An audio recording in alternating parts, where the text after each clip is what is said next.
There are moments in this world when the ordinary quietly gives way to the unexplainable. When a familiar road, a clear night sky, or a fleeting encounter leaves behind more questions than answers. Tonight's stories come from that uncertain space, where witnesses are left wondering whether what they saw was real, imagined, or something that was never meant to be seen at all. You're about to step into that gray area between certainty and mystery. Welcome to Strange Encounters.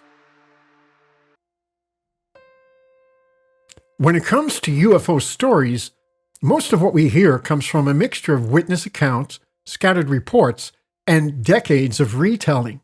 Every now and then, one of those stories stands out, not because it's proven, but because it refuses to disappear. The encounter involving a man named Alfred Burtoo from Aldershot, England, is one of those stories. Now, before we get into it, I want to be completely transparent. This case is not verifiable. There were no other witnesses, no photographs, and no physical evidence. Everything we know about this encounter comes from Burtoo himself. I'm including it on the show because it's an interesting part of UFO folklore and because the idea of a quiet, late-night interaction between a man and possible non-human beings has fascinated people for more than 40 years. According to the story, the encounter took place during the very early hours of August 12, 1983. Burtoo was 77 years old at the time. He was an avid fisherman, and on this particular night, he was sitting beside the Basingstoke Canal just outside Aldershot. His dog, named Tiny, was with him, curled up nearby, while Burtoo enjoyed a late cup of tea. It was quiet, it was still, the kind of late-night scene where the world feels like it has briefly stopped spinning. At around 1:30 in the morning, Burtoo said he noticed a bright light approaching from above. At first, he thought it might have been a helicopter from one of the military facilities in the area. Aldershot is surrounded by defense installations, so the idea wouldn't have been unusual. But the light behaved differently. Instead of circling or rising again, it descended straight down, toward the towpath just a short distance from where he was sitting. Burtoo described it as moving slowly, deliberately, and without any sound he could hear. As the light settled, he realized something was actually landing. Burtoo continued watching, and soon he saw two small, humanoid figures walking toward him. He estimated they were around 4 to 4.5 feet tall. They wore what he described as pale green one-piece outfits, seamless from head to toe, with helmets and dark visors covering their faces. According to his account, the figures didn't speak at first. They simply motioned for him to follow. And Burtoo did. He later explained that he wasn't afraid. In fact, he said curiosity got the better of him. He grabbed his walking stick, stood up, and walked behind these two figures as they led him down the towpath. His dog stayed behind, which he thought was unusual. Tiny normally followed him everywhere. After a short walk, the figures brought him to a disc-shaped craft resting on what he described as ski-like runners. A small step extended from the base, and Burtoo was encouraged to climb inside. He later said he felt calm the entire time, and that nothing about the situation felt threatening. Inside the craft, he found himself standing in an octagonal room, metallic and dark, with no seams, bolts, or fasteners visible, almost as if the entire interior had been molded as one piece. A central shaft extended from the floor to the ceiling. Two more of the small beings stood beside it. A light, described as soft, amber or orange glow, shone down from above. Burtoo said he was asked to stand beneath it. Now, one of the details that makes this story unique is the way he described communication. He said he heard a voice, but it wasn't coming from any of the beings directly. Instead, it was as if the voice was present in the room, speaking in a tone he described as sing-song, and with an accent he didn't quite recognize. Something he said sounded like a cross between Russian and Chinese. The voice asked him a simple question: his age. Burtoo replied that he would be turning 78 on his next birthday. And at that moment, the encounter took an unexpected turn. According to Burtoo, the voice responded, "You can go. You are too old and infirm for our purpose." The beings didn't restrain him. They didn't guide him out. They simply made it clear that he wasn't what they were looking for. Burtoo walked back out of the craft, down the step, and returned to his fishing spot. His dog was still there. His tea had gone cold. He sat down, poured himself a fresh cup, and waited for dawn. He later said he felt calm, as if what happened was unusual, but not frightening. The next morning, he reportedly encountered 2 mounted policemen riding along the towpath, possibly from the Ministry of Defense. When he casually mentioned what he'd seen, one of them allegedly responded, "Yes, I dare say you did see a UFO. They might have been checking on our military installations." But that part of the story has never been verified either, and no official record of that conversation has surfaced. Over the next few days, Burtoo shared what happened with a local newspaper and eventually with UFO researchers. His story caught the attention of British investigator Timothy Good, who later said he believed Burtoo had been sincere in his telling of the event. Burtoo stuck to his account until the end of his life. He passed away in 1986, and according to his wife, he never once changed or retracted the story. Still, despite how often it's discussed, the case remains in a kind of gray zone. There's no supporting evidence, no trace marks left behind, no radar confirmation, no second witness. And although the details are consistent across interviews, researchers can't confirm that anything extraordinary actually happened that night. But that doesn't mean the story hasn't become part of the larger UFO landscape. The image of an elderly fisherman being politely rejected by unknown beings has a strange kind of charm to it. It's a quiet encounter. There's no abduction, no medical examination, no missing time. Just a brief moment, a light in the night sky, and a message that he wasn't needed. Whether the event was a genuine close encounter, a misinterpretation, a dreamlike experience, or something else entirely, we don't know. And at this point, we probably never will. But as far as UFO stories go, the Alfred Burtoo case is one that people continue to talk about, not because it proves anything, but because it sits at the intersection of mystery, folklore, and personal testimony.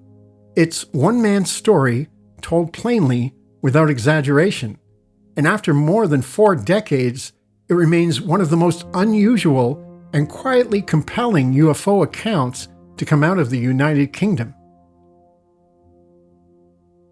On a cold December evening in 1965, something streaked across the skies of the northeastern United States and parts of Canada.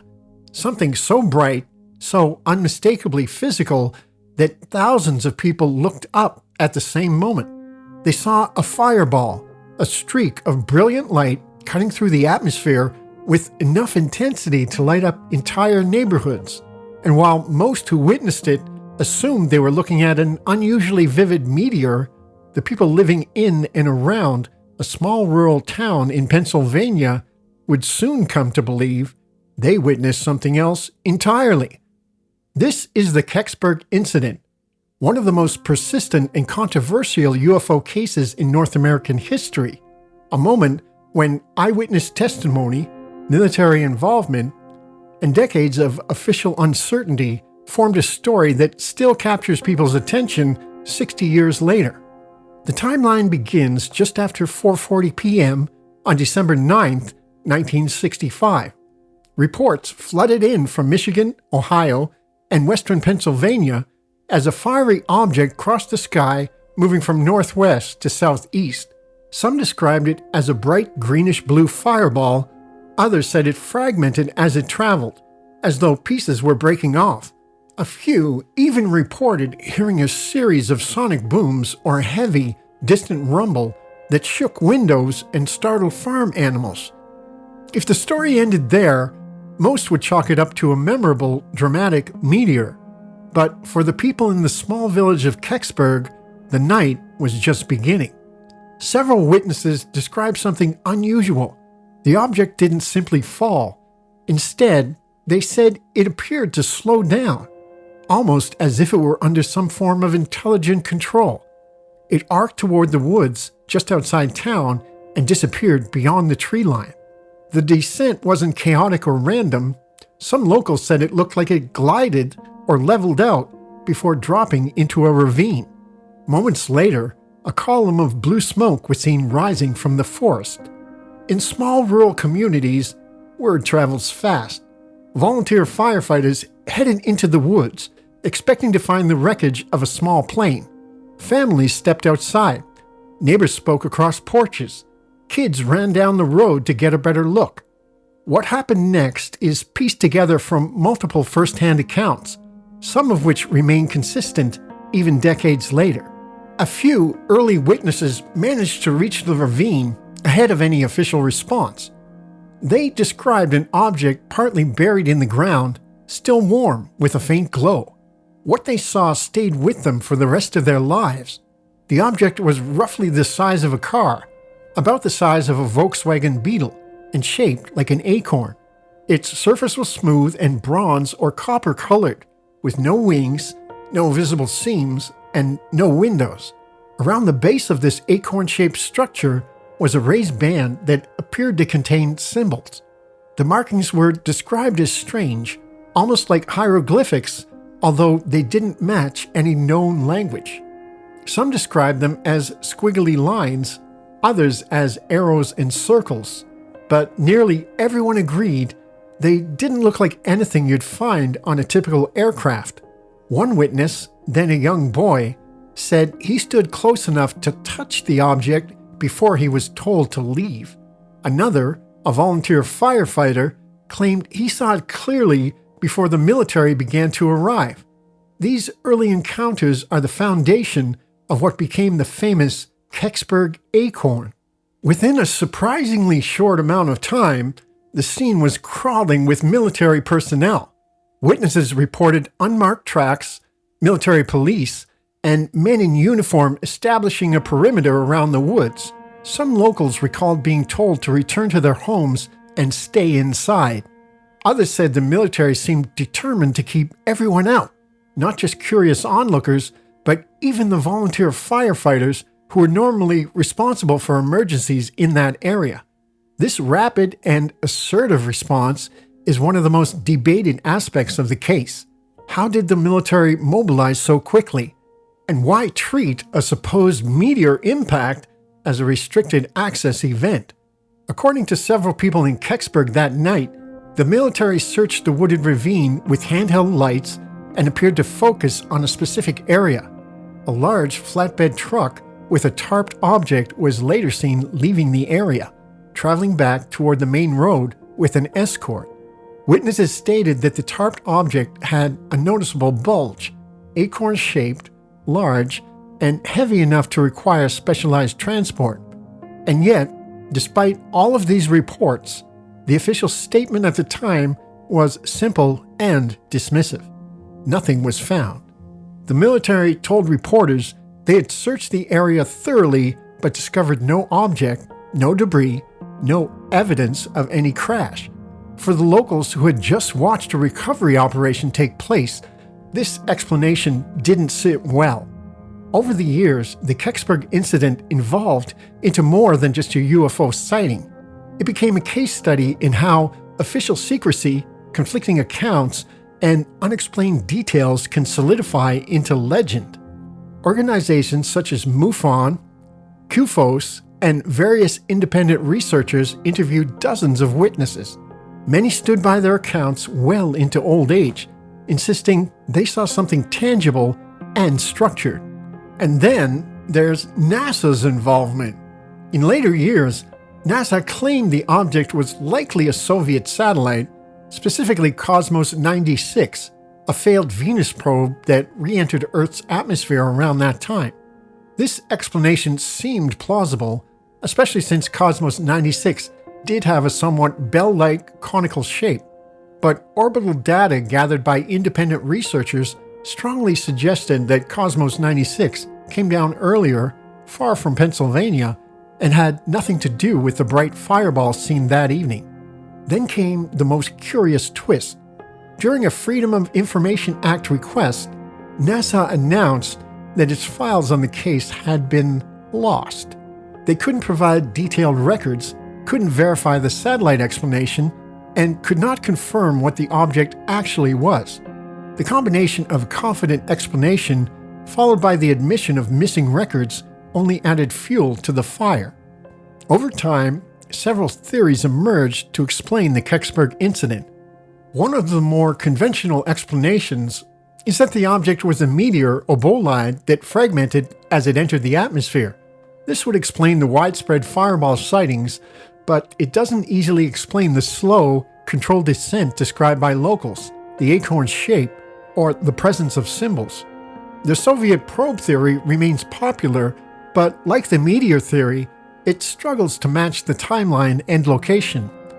If Cosmos 96 did break apart over North America, it did so in a manner inconsistent with the path of the Kecksburg fireball. And even if it did survive re-entry, would the United States really transport a Soviet probe out of a Pennsylvania forest under military guard without acknowledging it? Another explanation is that the object was a secret U.S. military craft, possibly an experimental re-entry vehicle or part of a classified program. The Cold War context makes this plausible. The rapid military response fits such a scenario. But again, this does not fully account for the unusual shape described by witnesses or the glyph-like markings. And then there is the extraterrestrial explanation.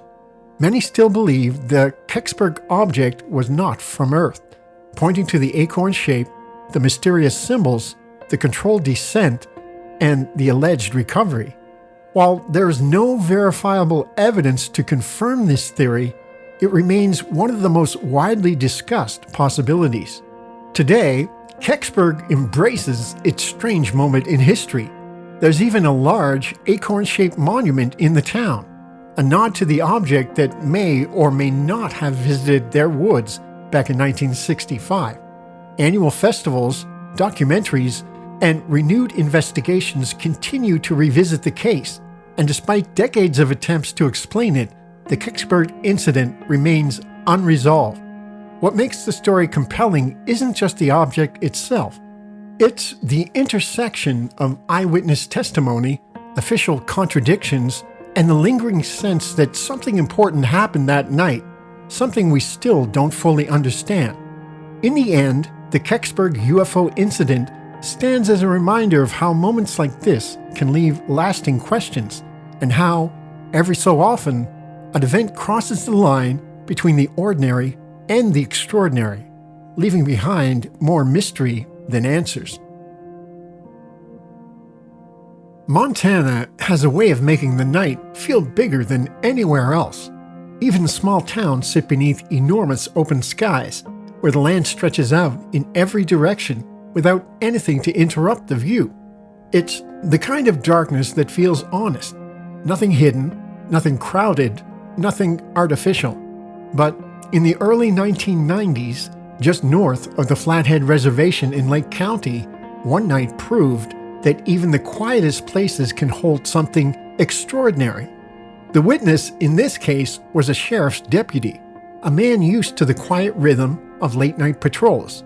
Most nights were routine, a few traffic calls, checking on remote properties, making sure the back roads stayed safe. It wasn't glamorous work, but it was steady, predictable, and familiar.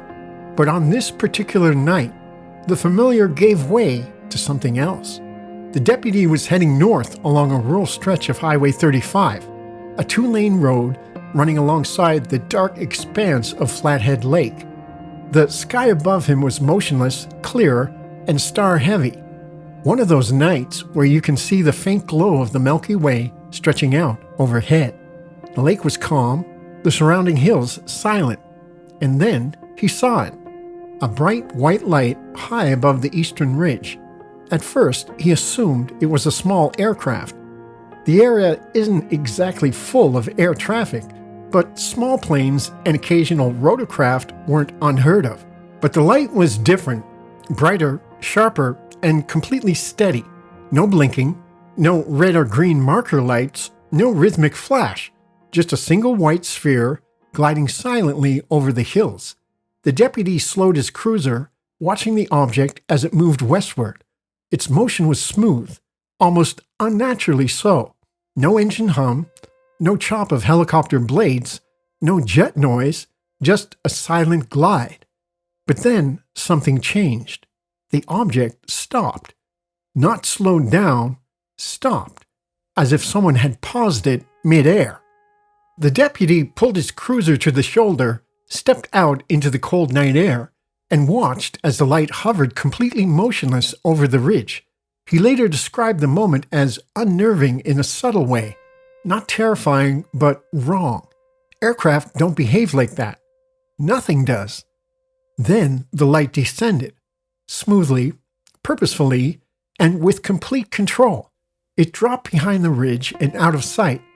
The deputy waited, listening, scanning the tree line for any sign of movement or noise, but the landscape remained silent. After several long moments, he returned to his cruiser and continued his patrol. But the night wasn't done with him yet. About 20 minutes later, on a much darker stretch of road closer to the lake, the deputy noticed a sharp white glow appear behind his vehicle. At first, he assumed it was a car approaching from the rear, but the shape wasn't right. The light was too high above the road to be headlights, and it didn't have the distinct two-point pattern vehicles make. This was a single light, round, bright, and gaining on him quickly. The deputy accelerated. The light accelerated with him. He drove faster. The object closed the distance effortlessly until it was hovering just a few car lengths behind the cruiser, bathing the road in stark white illumination. The deputy's radio crackled with static. His dashboard lights flickered. Whatever this thing was, it was affecting the electronics in the vehicle. He gripped the wheel tightly, trying to stay focused on the road. Every instinct told him to keep moving. He wasn't being attacked.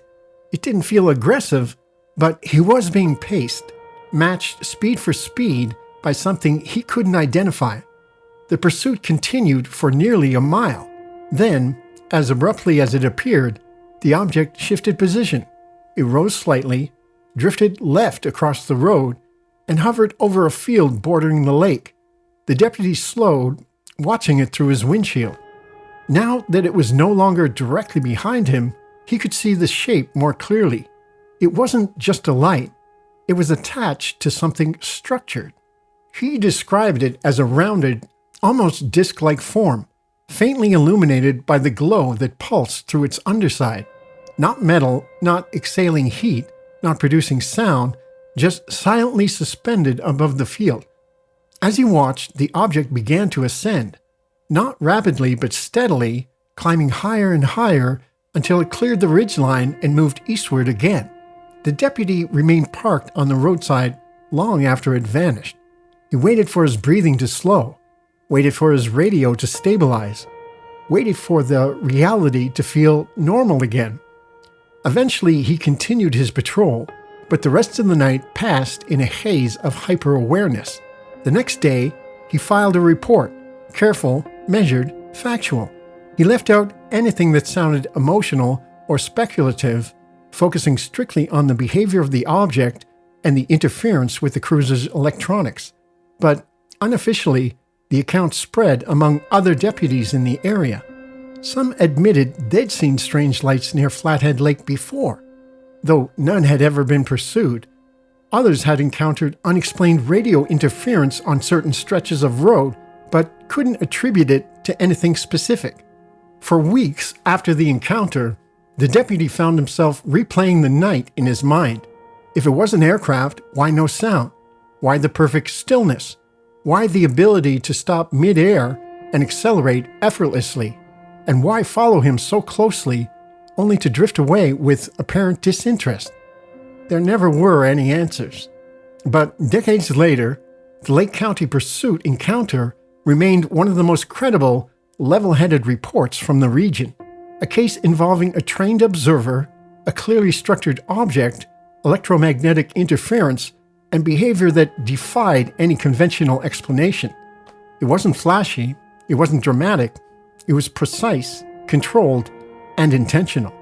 The kind of encounter that leaves a witness questioning the boundaries of what we assume is possible.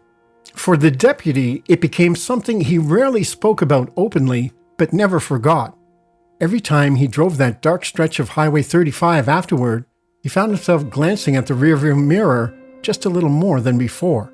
Because once you've been pursued by something that isn't supposed to exist, you never look at the night sky the same way again. It was a quiet winter afternoon in the village of Trans-en-Provence, nestled deep in the rolling hills of southern France. The sun hung low, pale and muted behind thin clouds, casting long, soft shadows across the terraced gardens that spread across Renato Nicolai's modest property. Renato, a retired mason who had spent decades shaping stone walls and laying foundations, had now turned his hands to the soil itself. He moved deliberately, checking the rows of winter vegetables, pruning, planting, brushing his hands against the cold earth. The air smelled faintly of pine and damp soil, the kind of scent that only comes in the quiet months of winter. It was an ordinary afternoon, calm, the kind of day where nothing seems remarkable. And yet, that ordinary rhythm was about to be interrupted in a way Renato would never forget. As he crouched over a patch of soil, inspecting a row of young plants, Renato heard it, a sound that seemed out of place in the still afternoon. A high-pitched, almost musical whistling, faint but precise. It was not wind rustling through the pine trees, not the faint hum of a distant vehicle. It was something else entirely, something deliberate, controlled, almost as if it were a note held in the air, suspended just above the ordinary world. Renato paused, his hands frozen in mid-motion, and instinctively looked up. Hovering just above the tops of the pine trees was a small metallic craft. His breath caught. He had spent his life around tools and machines, yet nothing he had ever known resembled what he was seeing. The craft was disc-shaped, two saucer-like halves joined rim to rim, forming a gentle bulge in the center. Lead gray in color, with a ridge circling its middle, it seemed simultaneously delicate and impossibly precise. It was small, perhaps 1.5 meters tall, yet it radiated a quiet authority, a presence that demanded attention even in its silence. Renato watched as it descended slowly, coming to rest about 50 meters away, near a cluster of pine trees lining the edge of the property. The landing was eerily silent, save for the faint, constant whistling, a sound that seemed almost alive. He could feel it in his chest, vibrating lightly, as though the craft's presence affected the very air around him. For a moment, Renato was frozen, unsure whether to approach, run, or simply watch. Even from this distance, details were astonishing. On the underside, two round protrusions glinted faintly, landing gear, or perhaps some form of energy emitter.